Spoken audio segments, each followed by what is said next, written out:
এইটো আমি আজি কেয়াৰ হেল্থৰ উদ্যোগত আগৰ পৰা আমাৰ কথা চলি আছিল যে আমি আৰম্ভ কৰিম বুলি। তো আজি আমি টাইম মিলাব পাৰিছোঁ আৰু কেয়াৰ হেল্থৰ লগত আমি সহযোগে আৰু মাৰৱাৰী হস্পিটেলছৰ পৰা আমাৰ ডক্টৰছ আহিছে এই ফ্ৰী কেম্পটো অৰ্গেনাইজ কৰাৰ কাৰণে।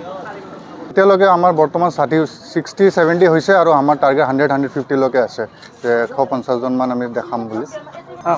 মেডিচিনৰ যি বেমাৰ কাৰ বিষৰ প্ৰেছাৰৰ এইবিলাক মেডিচিন দিয়া গৈছে আৰু যাৰ যি বেলেগ যদি কিবা অলপ ডাঙৰ আছে তেতিয়া আমি মাৰৱাৰী হস্পিটেলত ৰেফাৰ কৰা যাব আৰু সেইটো কাৰণে।